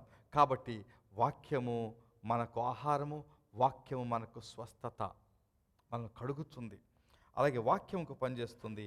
వాక్యమే దేవుడు మనకు ఒక ఆయుధంగా ఇచ్చాడు, ఆయుధము. మరి ఎఫెసీయులకు రాసిన పత్రిక 6:17 చూసినట్లయితే, మరియు రక్షణయను శిరస్త్రాణమును దేవుని వాక్యమును ఆత్మ ఖడ్గము. సాతానుతో పోరాడడానికి మీకు కావాల్సింది ఖడ్గము. సాతాను మీకు శత్రువు ఉన్నాడు, వానితో పోరాడుతూ ఉండాలి. పోరాడాలంటే మనకు కావాల్సింది ఏంటంటే వాక్యమనే ఆత్మ ఖడ్గము. హెబ్రీయులకు రాసిన పత్రిక 4:12లో ఇంకో మాట రాయబడింది. ఎటువంటి ఖడ్గం అంటే ఇక్కడ చాలా స్పష్టంగా రాయబడింది, ఎందుకనగా దేవుని వాక్యము సజీవమై బలము గలదై రెండంచులు గల ఎటువంటి ఖడ్గం కంటే వాడిగా ఉండి ప్రాణాత్మలను కీళ్లను మూలుగను విభజించునంత మట్టుకు దూరుచు హృదయం యొక్క తలంపులను ఆలోచనలను శోధించుచున్నది. అది ఒక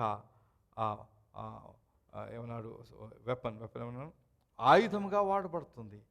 అంతేకాదు మన శరీరంలో దూరి, రెండంచులు గల ఖడ్గము దూరి శరీరంలో మన ఆత్మలో దూరి మనలను శోధించుచున్నది, తలంపులను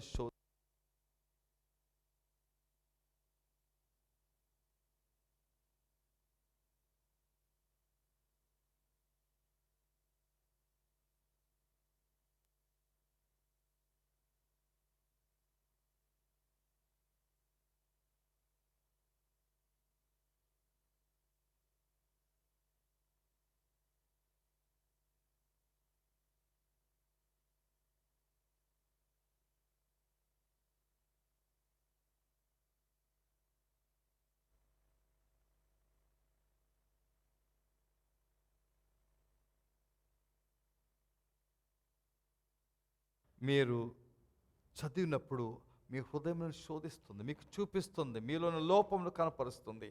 దాన్ని ఒప్పుకోవడానికి మీకు వీలవుతుంది. అందుకే వాక్యాన్ని ధ్యానించాలి, అనేక విషయాలను దేని గురించి నేర్పిస్తుంది. కాబట్టి ఈ వాక్యము మనకు చాలా అవసరమైనది. ఈ రెండో భాగానికి వచ్చేటప్పటికి పరిశుద్ధాత్మ. ఎందుకు దేవుడు పరిశుద్ధాత్మ అనే కాయిన్ యొక్క నాణ్యాన్ని లేకపోతే దేనారాన్ని ఇచ్చాడు అని చూసినట్లయితే, అది దేవుని శక్తి నీ కొరకు ఇచ్చాడు. ఎక్కువ చాలా ఉన్నాయి పరిశుద్ధాత్మ గురించి అనేక మీకు ఆల్రెడీ చెప్పేసాను చాలా. అయితే బేసిక్ మళ్ళీ గుర్తు చేస్తున్నాను. పరిశుద్ధాత్మ మీకు ఏం చేస్తాడంటే దేవుని శక్తి మీలో పెడుతున్నాడు. సాతానుతో పోరాడడానికి, లేకపోతే లోకంలో జీవించడానికి, ఆయన నామలో ఆశ్చర్యక్రియలు సూచక క్రియలు చేయడానికి ఆయన ఆత్మశక్తిని పెట్టాడు. మనకి అపోస్తల కార్యంలో 1:8 అక్కడ చెప్తున్నాడు ఏంటంటే, అయినను పరిశుద్ధాత్మ మీ మీదికి వచ్చినప్పుడు మీరు శక్తి. పరిశుద్ధాత్మ వచ్చినప్పుడు ఏం పొందుతారంటే, దాని ఇంకో మాట అడుగుతాను, పరిశుద్ధాత్మ మీ మీదకి రానప్పుడు మీరేమై ఉంటారు చెప్పండి అందరూ. పరిశుద్ధాత్ముడు లేకపోతే ఏమై ఉంటారు మీరు? శక్తిహీనులు. మీలో శక్తి గలవారు ఎంతమంది ఉన్నారు సార్? చేతులు ఎత్తండి. చేతులు దించేసేయండి. శక్తిహీనులుగా ఉన్నవారు శక్తి పొందుకోవద్దా? చెప్పండి. అది ఎలా పొందుకుంటారని చెప్పాడు యేసుక్రీస్తు. మీరు యెరూషలేములోనే ఉండి దేవుడు నేను మీతో చెప్పిన ప్రకారంగా దేవుని యొక్క వాగ్దానము నేను చెప్పానంటాడు. ఆ వాగ్దానం మీ మీదకి వచ్చే వరకు మీరు యెరూషలేములో వేచియుండుడి. దేవుని శక్తి పొందుకోవాలంటే ఆయన సన్నిధిలో వేచి ఉండాలి. ఆయన శిష్యులు 10 దినాలు వేచి ఉన్నారు. 10 దినాలు ప్రార్థన చేస్తూనే ఉన్నారు. ఆఖరిగా 10వ దినమున అప్పుడు ఆ శక్తి వారి మీదకి రావటం వారు అనుభవించారు. ఆమేన్.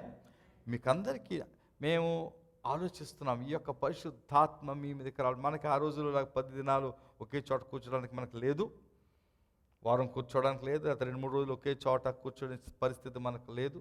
కనీసము మీ కొరకు ప్రత్యేకమైనటువంటి కూటములను పెట్టి ఈ యొక్క పరిశుద్ధాత్మ అనుభవంలోనికి నడిపించాలని మేము చేసే ప్రయత్నం.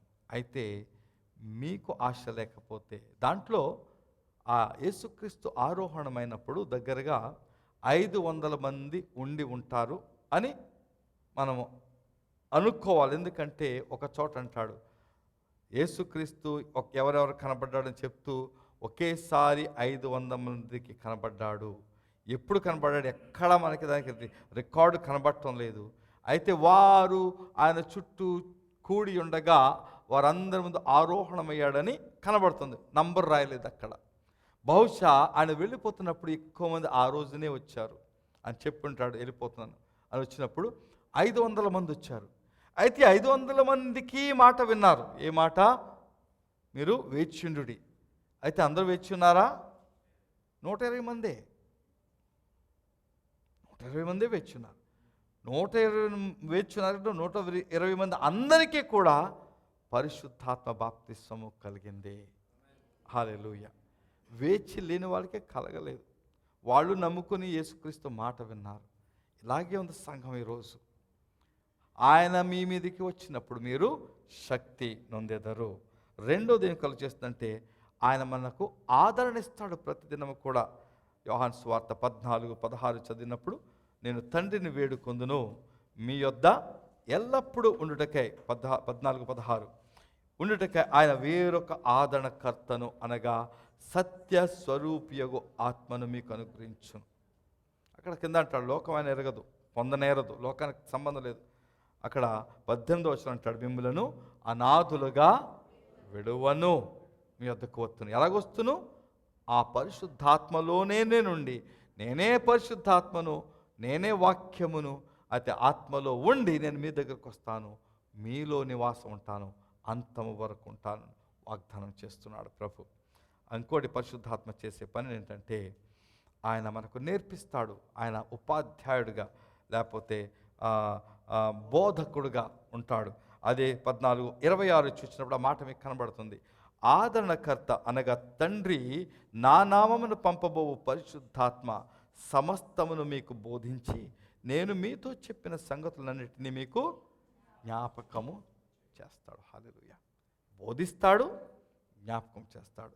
మీలో చాలామందికి నేర్చుకున్న వాక్యాలు గుర్తుండట్లేదు. ఎందుకంటే ఆ మీలో ఉండవలసిన పరిశుద్ధాత్మక సహాయం పొందుకోవటం మీరు నేర్చుకోలేదు. అది సమస్య. అది నేర్పిస్తాడు. ఇంకా ఏం చేస్తాడంటే 4వ విషయము, ఆయన మీకు బోధకుడిగానే ఉంటాడు, అలాగే భవిష్యత్తును గూర్చి మీకు ముందే చెప్తాడు, వార్నింగ్ ఇస్తాడు, అన్నిటిని నేర్పిస్తాడు, భవిష్యమని ప్రవచనలు ఇస్తాడు. అదే యోహాను సువార్త 16:13 చూసినట్లయితే ఆ మాట కనబడుతుంది. అయితే ఆయన అనగా సత్య స్వరూపి అయిన ఆత్మ వచ్చినప్పుడు మిమ్మును సర్వసత్యములోనికి నడిపించును. ఆయన తనంతట తానే ఏమీ బోధింపక వేటిని వినునో వాటిని బోధించి సంభవింపబోవు సంగతులను మీకు తెలియచేయను. ఇక్కడ ఎవరైనా ప్రవక్త వచ్చి ప్రవచిస్తున్నాడని తెలియగానే, ఆయన చాలా ప్రవచనాలు చెప్తున్నాడంటే మీకు తెలియగానే మీరు ఏం చేస్తారంటే, ప్రవచన అక్కడికి వెళ్ళిపోదు. ఆ మీటింగ్ అంత నాకు కూడా ఆయన ప్రవచనం చెప్తాడు, ఎవరైనా ప్రార్థనకు రండి, అందరూ లైన్ పట్టేస్తారు, అందరికీ ప్రవచనలు కావాలి. మీరు ఎందుకు వస్తున్నారు తెలుసు? అక్కడికి సోది చెప్పించుకోవడానికి వస్తున్నారు. ఎందుకు వస్తున్నారు తెలిసిందా? అవునా కాదా చెప్పండి. సోది చెప్పడం అంటే తెలుసా తెలీదా? చాలామంది క్రైస్తవులకి ఇది ప్రాబ్లం. తెలుగు సంఘంలో అంతే, మా ఇంగ్లీష్ సంఘంలో అంతే, అందరికీ అదే బాధ. నా గురించి చెప్పాలి, ఏదో చెప్పాలి, నేను ఆయన ప్రార్థన చేయించుకోండి, ఏదో చెప్తాడు నాకు, ఆయన ఏదో వచ్చి ఆయన కూడా ఆయన ప్రవక్తని చెప్పుకుంటాడు, ఏదో ప్రవచన చేస్తాడు అందరికీ. కొంతమంది నిజంగా ప్రవచన వరం గలవారు ఉన్నారు. ప్రవచన వరం గలవారిని దేవుడు ఎందుకు పెట్టాడంటే సంఘమునకు క్షేమాభివృద్ధి, అంటే సంఘమునకు అవసరమైన రాబోయే సంగతులను చెప్పి సంఘమును హెచ్చరించుటకు ఒక ప్రవక్తను పెట్టాడు. నీకు వచ్చే సంవత్సరం పెళ్ళి అవుతుంది, నీకు 2-3 నెలల ఉద్యోగం వస్తుంది, నీ కొడుకు డాక్టర్ అవుతాడు, లేకపోతే ఇంకేదేదో విషయాలు చెప్పడానికి ప్రవక్తలను పెట్టలేదు. చాలామందికి ప్రాబ్లం అర్థం కావడం లేదు. ఈ ప్రాబ్లం ఎక్కువగా ఆత్మ సంఘాల్లోనే ఉంటుంది. మరి అన్ఫార్చునేట్లీ వాళ్ళు కూడా అలవాటు అయిపోయింది, వీళ్ళకి అలవాటే, వాళ్ళకి అలవాటే, చెప్పేవాళ్ళకి అలవాటే. అయితే చెప్పేవాళ్ళు ఎక్కువ మంది ఇలాగా ప్రవచనాలు చెప్పేవాళ్ళకి ప్రాబ్లం ఏంటంటే, వారు ధనాశతో చెప్పేవాళ్ళు ఎక్కువ ఉన్నారు, నిజంగా ప్రవచించే వాళ్ళు తక్కువ. ప్రవచన సంఘానికి మీరు 1 కొరింథీయులకు రాసిన పత్రిక 14లోకి వెళ్ళి 14వ అధ్యాయం చదువుకుంటే ఈ ప్రవచనము భాషలన్నిటి గురించి ఇది సంఘ క్షేమాభివృద్ధి కొరకు అని చెప్పబడింది. ఈ ఉదయకాలన మీకు మంచి సమ్మరైడ్ స్టోరీ చెప్తూ, ప్రాముఖ్యంగా ఈ ఆఖరు 2 మాటలు, మీ జీవితంలో వాక్యం ఉండాలి, అన్నిటికంటే ముఖ్యంగా పరిశుద్ధాత్మ బాప్తిస్మం మీరు కలిగి ఉండాలి. ఆ యొక్క 2 నాణెములు లేకపోతే ఆ యొక్క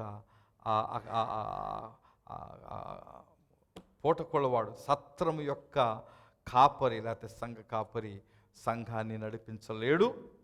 ఆయనకు ఉండాలి, ఆయన సంఘానికి ఇవ్వాలి. సంఘము లేకుండా ఆ యొక్క సహాయము, ఆ వాక్యము లేకుండా, ఆత్మ లేకుండా, లేకపోతే ఒకటి ఉంటే సరిపోదు, 2 నాళ్ళు అవసరం. అప్పుడు తిరిగి వస్తానని చెప్పి వాగ్దానం చేసిన వాడు తిరిగి రాబోతున్నాడు.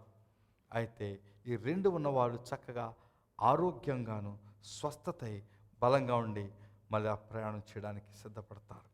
కళ్ళు మూసుకుందాం ఈ సమయంలో.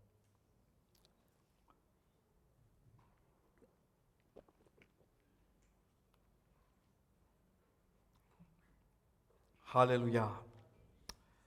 పరిశుద్ధాత్మ దేవుడు ఈ సత్యాన్ని ఉదయంలో చెప్పాడు మనకేంటంటే, దేవుడు మనం ప్రేమించి జాలిపడి రక్షించి మన యొక్క గాయములను కట్టి స్వస్థపరచి తన ఆత్మను మనలో పెట్టి, అంతేకాకుండా మరలా ఆత్మ బాప్తిస్మను వరమును ఇచ్చి ఆ వరం ద్వారా మన శక్తివంతులుగాను, మరి బలము గలవారిగాను, మరి అలాగే ఆయన చేత నడిపించబడేవారుగాను, ఆ వరములతో మరి బలవంతమైన జీవితం జీవించాలని ఒక నాణ్యం వాక్యమని ఆత్మ ఖడ్గమనిచ్చి సాతాను గెలుచుటకును, నీ శత్రువును గెలుచుటకును, అలాగే ఆ వాక్యమని ఆహారము తిని సంతృష్టి కలిగి మరి ఆరోగ్యంగా ఉండుటకును ఆయన ఇచ్చాడు.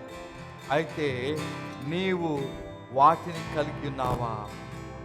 కలిగి లేనట్లయితే నీకు అది కావాలి, అడగాలి, అడిగితేనే కానీ అది నీకు దొరకదు.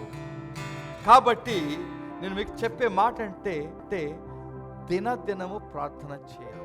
ఏమైనా ప్రశ్న అడుగుతారు, మీరు ఎవరికి నిజంగా ఆశ ఉంది రోజు అడగాలని?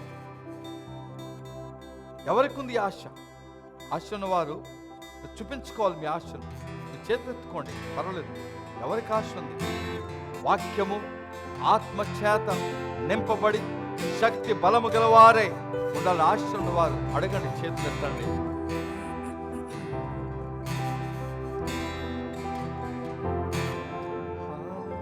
నన్ను వీడని నీ ప్రేమను, ఎడబాయని నీ కరుణను, వెన్నంటి ఉండే కృపలను వర్ణించగలనా? నన్ను వీడని నీ ప్రేమను, ఎడబాయని నీ కరుణను, వెన్నంటి ఉండే కృపలను వర్ణించగలనా? నందినైపోయా నీలో మునిగి తేలక, నా వల్ల కాదయా నిన్ను వీడి ఉండుట. మందినైపోయా నీలో మునిగి తేలక, నా వల్ల కాదయా నిన్ను వీడి ఉండుట. యేసయ్యా యేసయ్యా యేసయ్యా యేసయ్యా యేసయ్యా యేసయ్యా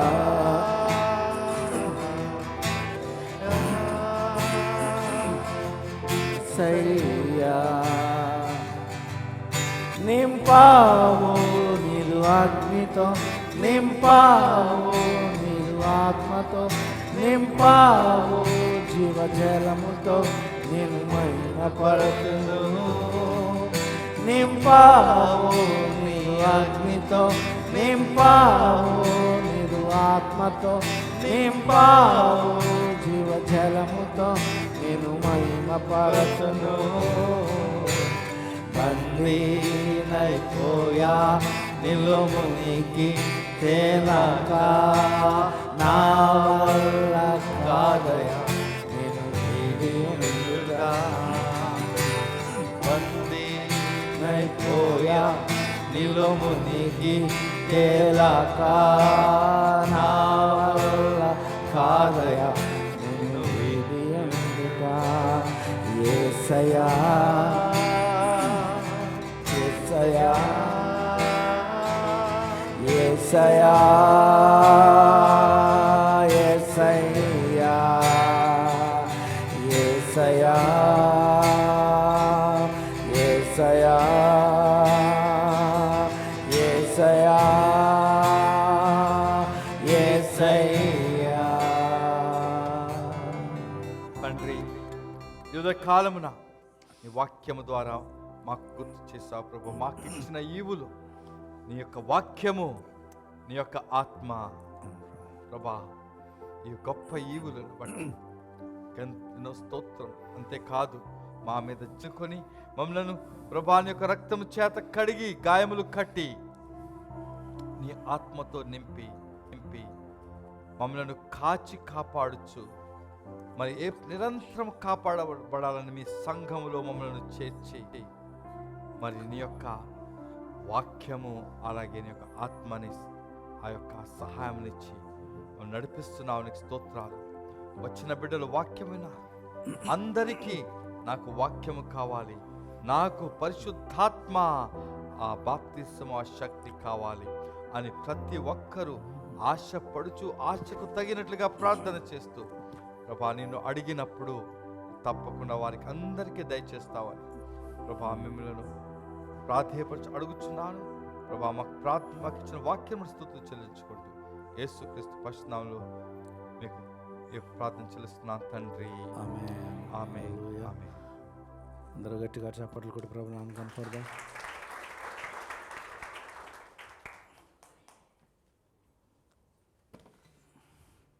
దేని కానుకల ద్వారా దేవుని ఆరాధిద్దాం.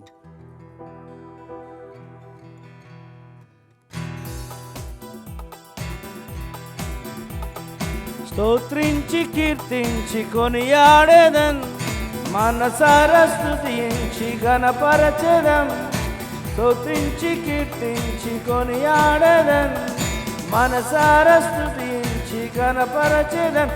దేవా నీ నామము ఎంతో ఉన్నతము, స్తుతులు చెల్లింతును నా జీవిత కాలమంతా. దేవా నీ నామము ఉన్నతము, స్తుతులు చెల్లింతును.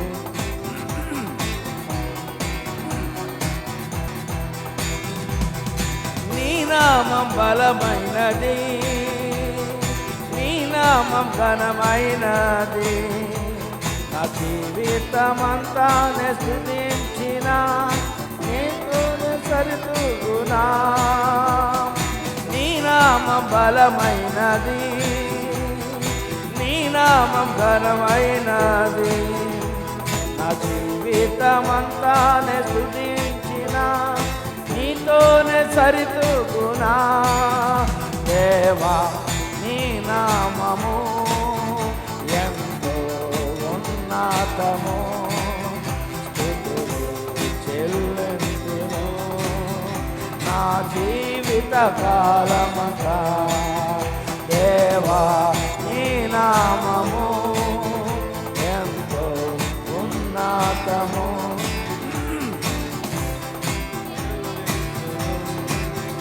నా జీవిత కాలమంతా. నీ నామం మహనీయము, నీ నామం అతి శ్రేష్టము. జీవితమంతానే స్తుతించిన నీతోనే సరితూగునా. నీ నామం మహనీయము, నీ నామం అతి శ్రేష్టము. నా జీవితమంతా స్తుతించిన నీతోనే సరితూగునా. దేవా నీ నామము ఎంతో ఉన్నతము, స్తుతులు చెల్లింతును నా జీవిత కాలమంతా. దేవా నీ నామము ఎంతో ఉన్నతము, స్తుతులు చెల్లింతును నా జీవిత కాలమంతా. హల్లెలూయా. ఎత్తబడిన కానుకల కొరకు, అదేవిధంగా విత్తబడిన దేవుని వాక్యం కొరకు ప్రార్థన చేసుకోబోయే ముందు మన ఆశ ఎంత పట్ల, దేవుని పట్ల ఎలా ఉంది? దేవుడిచ్చిన ఈ గొప్ప రక్షణ సంఘం దేవుడు ఏర్పాటు చేసింది. ఆమేన్. హల్లెలూయా. మా ఆలోచనలోంచి పుట్టింది కాదు ఇది. ఆమేన్. పాస్టర్ గారు స్పష్టంగా చెప్పారు. మరి దేవుడు మన కొరకు, మన క్షేమాభివృద్ధి కొరకు దేవుడు ఏర్పాటు చేసిన ఈ సంఘం పట్ల మన యొక్క బాధ్యత ఏంటి ఒకసారి ఆలోచన చేసుకోండి. నీ ఆశ ఎటుగా ఉంది? ఒకప్పుడు సంఘంలో రాకడ రాజు అని వ్యక్తి ఉండేవాడు. పాస్టర్ గారు వాక్యం చెప్తున్నాడు, జ్ఞాపకం చేస్తున్నాడు. దేవుడు ఇంచుమించుగా నేషనల్ పెయింట్ ఏరియా నుంచి నడుచుకొని వచ్చేవాడు. తను వస్తూ నలుగురిని తీసుకొని వచ్చేవాడు. అసలు సంఘంలో బస్సు ఏర్పాటు చేయడానికి మూల కారణం అతను. ఇటువంటి వారు అంటే అప్పుడు సంఘానికి కూడా వచ్చే డబ్బులు కూడా తక్కువే, బస్సు వేయడానికి కూడా మనకు అసాధ్యం ఉండే స్థితిలో ఉండేవాళ్ళం. కానీ ఇప్పుడు దేవుడు మనకి ఆ సౌకర్యాన్ని ఏర్పాటు చేసినా బద్దగించేవారు ఎంతమంది ఉన్నారు. దేవుడి యొక్క సన్నిధికి రావడానికి మనం ఏ స్థితిలో ఉన్నామో ఒకసారి మనం ఎవరైనా నడిపిస్తున్నామా? అతను నలుగురిని తీసుకొని వచ్చేవాడు. అతను రావడం మానేస్తాడు, అతను సౌదీ వెళ్ళిపోయాడు, అతనితో పాటు వారు కూడా మానేస్తారు. మనం కొంతమంది నడిపించేవారుగా ఉండాలి. ఏమైనా యేసుక్రీస్తు వారి వద్దకు నలుగురు మోసుకుని యొక్క వ్యక్తిని మోసుకుని వెళ్తే ఆ వ్యక్తిని దేవుడు వారి విశ్వాసాన్ని బట్టి అతను స్వస్థపరచడం దేవుని వాక్యం చెప్తుంది. ఆమేన్. హల్లెలూయా. మనం ప్రభు పనిలో పాలుభాగస్తున్నారు. దేవుని సన్నిధికి అనేకులను తీసుకురావడమే దేవుని పని. ఆమేన్. హల్లెలూయా. అనేకుల కొరకు ప్రార్థన చేయడమే దేవుడు మనకు అప్పగించిన పని. కొంతమంది ఇక్కడ వాక్యం చెప్పడానికి ఉంటే, ఆరాధన నడిపించడానికి ఉంటే, వాద్యాలు వాయించడానికి ఉంటే, నీ పని దేవుడిని వద్దకు కొంతమందిని నడిపించడం. ఆమేన్. హల్లెలూయా. అది బాధ్యతగా తీసుకొని ఆశతో ఆసక్తితో దేవుని పని చేసినట్లయితే సంఘంలో దేవుడు నిన్ను దీవిస్తాడు. ఆమేన్. హల్లెలూయా. ముగింపు ప్రార్థన చేసుకోవే ముందు జేమ్స్ గారు JLFM జబలలి అనుకుంటాను మినిస్ట్రీ, జేమ్స్ గారు మనకు ఆహ్వానం తెలియజేస్తున్నారు. అది ఏ తారీఖున 18వ వార్షికోత్సవం అంట. 15వ తారీఖు ఈ నెల 15వ తారీఖు శనివారం నాడు వార్షికోత్సవం జరుపుకుంటున్నారు. వీలైన వారు వెళ్ళి ఆశీర్వాదాలు పొందవలసిందిగా తెలియజేస్తున్నాను. ముగింపు ప్రార్థన చేసుకుందాం. సోదరులు చిన్న వచ్చి ఎత్తబడిన కానుకల కొరకు, అదేవిధంగా ఎత్తబడిన దేవుని వాక్యం కొరకు ప్రార్థన చేస్తా.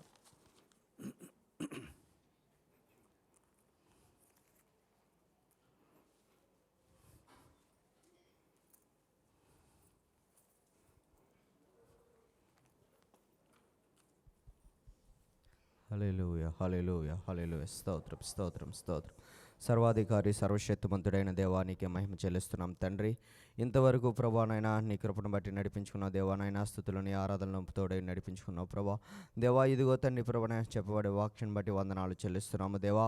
నాయన తండ్రి ప్రభా, మేము ఆశపడి జీవించే కృప మాకు దయచేయండి ప్రభా. తండ్రి నీ ఆత్మశక్తి పొందుకునే ప్రభానైనా జీవితంలో ప్రభానైనా మమ్మల్ని బలపరచమని అడుగుతున్నాము తండ్రి. దేవానైనా మరి చెప్పిన దైవదాసుని ప్రభానైనా బహుబలముగా వాడుకోండి ప్రభా. దేవానైనా అనేక తండ్రి ప్రభా ఆత్మను రక్షించే విధముగా తండ్రి నాయన తండ్రి ప్రభా ఆయన ఇంకా బలముగా వాడుకోమని అడుగుతున్నాం తండ్రి. దేవా ఇదిగో తండ్రి ప్రభానైనా నీ కొరకు తండ్రి జీవించే బిడ్డలుగా ప్రభా మమ్మల్ని బలపరచమని అడుగుతున్నాం తండ్రి. ప్రభా ఇదిగో తండ్రి ఆత్మలో బలహీనతలు అయిపోయినాం ప్రభా. నాయన తండ్రి మమ్మల్ని అందరినీ కూడా బలపరచమని అడుగుతున్నాం తండ్రి. దేవా నాయన తండ్రి నాయన బలపరచమని అడుగుతున్నాం తండ్రి. నీకు అభిషేకంతో మమ్మల్ని నింపండి ప్రభా. నాయన తండ్రి ప్రత్యేకం నీ కొరకు నాయన వాడబడే బిడ్డలుగా మమ్మల్ని నడిపించుకోమని అడుగుతున్నాం తండ్రి. దేవా ఇదిగో తండ్రి ఇంతవరకు నాయన నీ కృపలో భద్రపరచుకున్నందుకు వందనాలు చెల్లిస్తున్నాం దేవా. మరి తండ్రి ప్రభా నాయన మరి యొక్క ఈ సంఘాన్ని ప్రభా నాయన ఇంకా బహుగా ఆశీర్వదించు తండ్రి ప్రభా. ఎవరైతే రాలేని బిడ్డలందరినీ కూడా వచ్చి వారిని తీసుకురమ్మని అడుగుతున్నాం తండ్రి. దేవా ఇదిగో తండ్రి ప్రభా నాయన నీ కృపయు వెలుగును ప్రభా నీ ఆత్మశక్తిని మాకు దయచేయమని అడుగుతున్నాము తండ్రి. దేవానైనా ఇంతవరకు నీ కృపలో భద్రపరచుకున్న దేవానికి వందనాలు చెల్లిస్తూ ప్రభా. ఇదిగో దేవానైనా మరి ఎవరైతే మరి తండ్రి ప్రభానైనా ఈ యొక్క తండ్రి ప్రభానైనా నీ సంఘానికి మరి కానుకలు ఇచ్చిన ప్రతి హస్తాన్ని ప్రభానైనా దీవించని ఆశ్రయించని నూరంతల ప్రతిఫలము కలుగు చేయమని అడుగుతూ దేవా నాయన ఈ చిన్ని ప్రార్థన పాసం చేర్చుకోమని నజరైన ప్రభుని యేసుక్రీస్తు వారి నామమున అడుగుతున్నాము తండ్రి. ఆమేన్. ఇప్పుడు తండ్రి అయిన దేవుని యొక్క ప్రేమయు, యేసుక్రీస్తు వారి కృపయు, పరిశుద్ధాత్మ యొక్క నిరంతర సహవాసము మనకును ఆయన ప్రేమించిన బిడ్డలందరికీ ఇప్పుడు నువ్వు ఎల్లప్పుడూ తోడుగా ఉండును గాక. ఆమేన్. దేవుని మనం దీవించి ఆశీర్వదించును గాక. ఆమేన్. 18వ తారీఖుకి మళ్ళీ గుర్తుంచుకోండి, అది సాయంత్రము 4 గంటలకు ఉంటుంది మీటింగు. 4 గంటల నుంచి 8 గంటలు 8:30 వరకు అలా ఉంటుంది. కాబట్టి సిద్ధపడండి. 18వ తారీఖు ఇన్ఫర్మేషన్ అంతా మళ్ళీ వచ్చే వారం మీకు స్పష్టంగా